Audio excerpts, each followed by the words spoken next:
Hello student, welcome back in my classes. Okay, today we are going to start our first chapter, evolution of computers. Okay, तो आज हम लोग पढ़ेंगे अपनी first class में computer के chapter first evolution of computer. तो इस चैप्टर में हम लोग पढ़ेंगे different type of generation. Okay, in this chapter we are going to read about different type of generation, category of computers, working principles, on size and size of brands। ठीक है, ये सारी चीज़ें हम पढ़ेंगे। तो आप लोग देखते हैं कंप्यूटर आज हमारे लाइफ में बहुत ही इम्पोर्टेंट पार्ट अदा कर रहा है।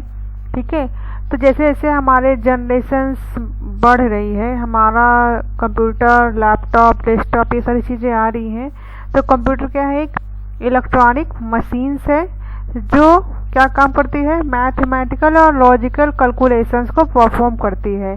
The history of computer tells us that Charles Babbage is the called the father of computer. ठीक है, Charles Babbage is the father of computer. जो हमारी हिस्ट्री है आप लोगों ने प्रीवियस क्लासेस में पढ़ा था। ओके, तो now in this chapter we are trying to describe the type of computers and elaborate classification of computer can be classified in various way depending on their generation, working size and uses। तो इस chapter में हम लोग पढ़ेंगे computer की classification के बारे में और कितने भागों में बटा है, किस तरीके के कंप्यूटर होते हैं। तो सबसे पहले हम लोग पढ़ेंगे जनरेशन के बारे में। ओके, तो जनरेशन्स में देखते हैं तो a generation refers to the state of improvement in the development of product. तो आप लोग देखेंगे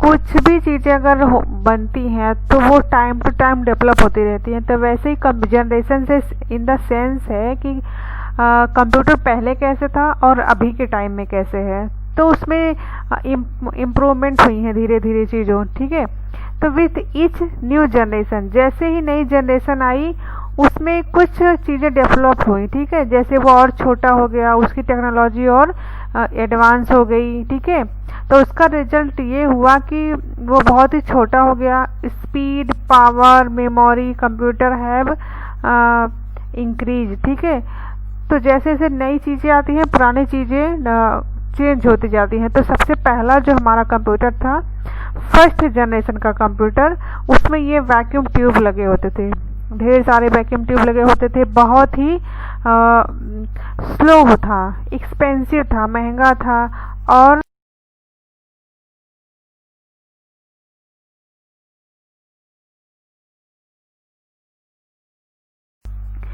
in 1946 two Americans, Presper Eckert and John McLean, built the ENIC electronic computer which used vacuum tube। ठीक है, 1946 में दो अमेरिकन साइंटिस्ट थे, उन्होंने पहला जो कंप्यूटर बनाया है उसका नाम था ENIC इलेक्ट्रॉनिक कंप्यूटर। ठीक है, इसका फुल फॉर्म है electronic numeric integration and calculator.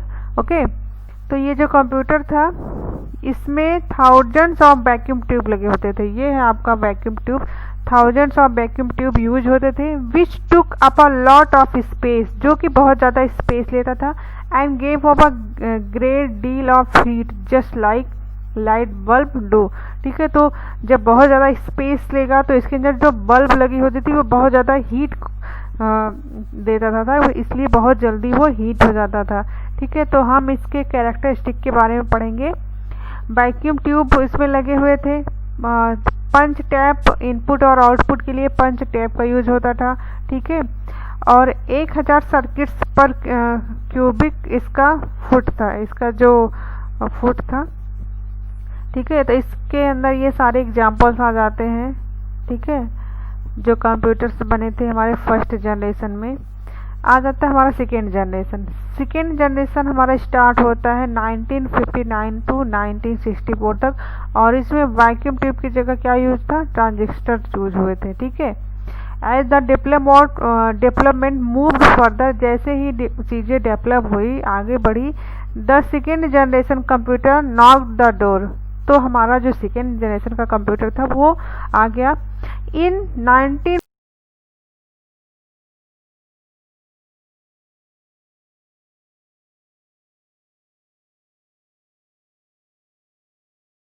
AT and Bell Labs invented transistor.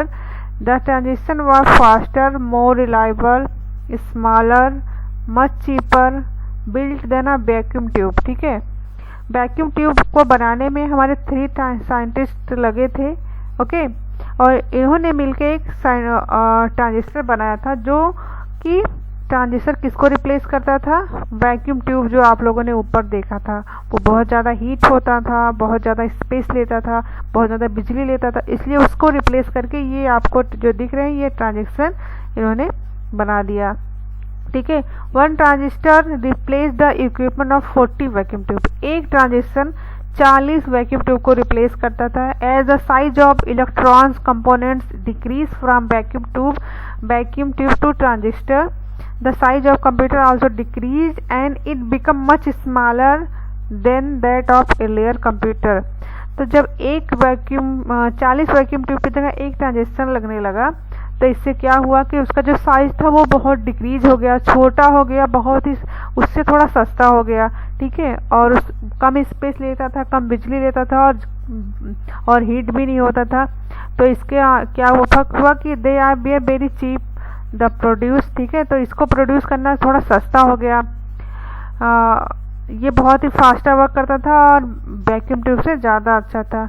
अब देखिए इसके कैरेक्टरिस्टिक क्या थी। Use transistor about 1 lakh circuit पर फुट। ठीक है, अब इसके ये कुछ एग्जांपल्स हैं जो आप लोग देख लीजिएगा। ठीक है, सेकेंड जनरेशन कंप्यूटर के। हम आ जाते हैं थर्ड जनरेशन कंप्यूटर में। पहला जनरेशन वैक्यूम ट्यूब, ठीक है, second generation transistor and third generation में आ जाता है हमारा इंटीग्रेटेड सर्किट, जो कि हमारा स्टार्ट है 1965 टू 1970 तक। ठीक है, in this generation IC circuits was used as a electronic components for computer.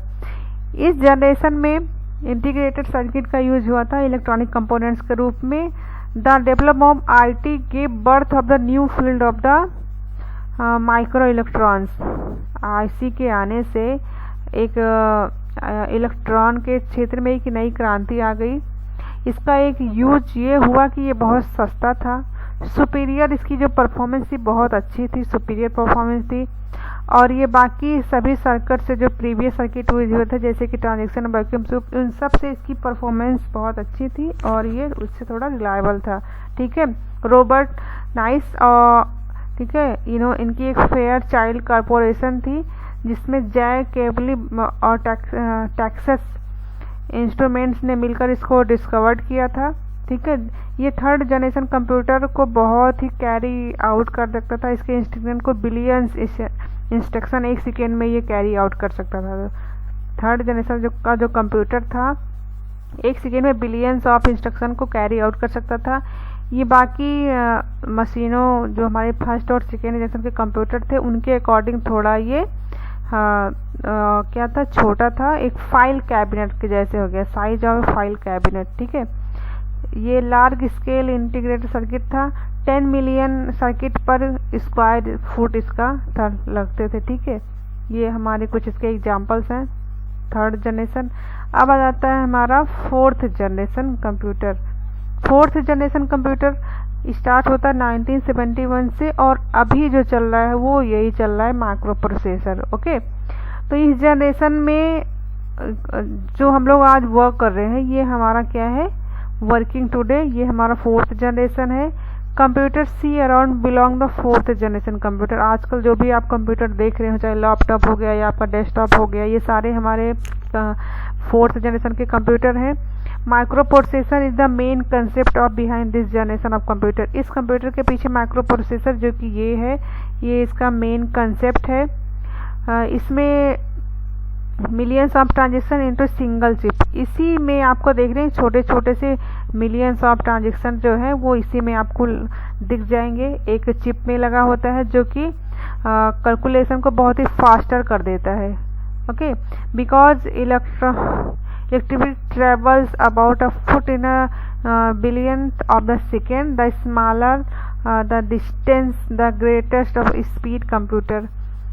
जब एक छोटी सी चीज में बिलियंस ऑफ ट्रांजेक्शन्स लग गए हैं तो इससे क्या हुआ, छोटा हो गया, ठीक है, और बहुत ही तेज वर्क करने लगा। ओके, तो ये टेड हॉल्फ एक एम्प्लॉय थे इंटेल के, इन्होंने ही इस चिप को इन्वेंट किया था। ये चिप जो आती है इंटेल की चिप आती है और टेड हॉल्फ थे, इन्होंने इसको इन्वेंट किया था। इसकी साइज पेंसिल के इरेजर जितनी होती है, ठीक है, लॉजिक वर्क कर सकता है। The microprocessor led toward the invention of the personal computer और माइक्रो कंप्यूटर। जैसे ही माइक्रो प्रोसेसर आया तो फिर तभी से ये हमारा पर्सनल कंप्यूटर और माइक्रो कंप्यूटर्स आने लगे हैं। It is evident that the next generation of computer, 5th generation, will be develop soon. इसके आने से ये हो गया कि अब हमारा 5th जनरेशन कंप्यूटर बहुत जल्द आने वाला है। In that generation, computer will possess artificial intelligence and it would be able to take self decision। ठीक है, तो 5th जनरेशन कंप्यूटर में क्या हुआ कि हमारा जो आर्टिफिशियल इंटेलिजेंस है वो आ गया, रोबोट्स आ गया जो कि ह्यूमन बीइंग की तरह वो सोच सकता है। अब इसकी कैरेक्टरिस्टिक क्या होती है, very large scale integrated continues minimalisation, billions of circuit per cubic foot, IBM system, ये सारी चीज़ें हैं। इसके कैरेक्टरिस्टिक्स बहुत तेज चलता है, बहुत ही इसकी large, very large scale integration है, ठीक है। अब यहाँ आ जाता है हमारा कैटेगरी ऑफ कंप्यूटर, जो कि हम लोग पढ़ेंगे अपने नेक्स्ट वीडियो में। ओके, तो आप लोग वीडियो को पूरा देखिए, स्किप मत करिए। अगर आपको कोई प्रॉब्लम होती है तो आप कमेंट्स करके बताइए। थैंक्स फॉर वॉचिंग, मिलते हैं अपने नेक्स्ट क्लास में।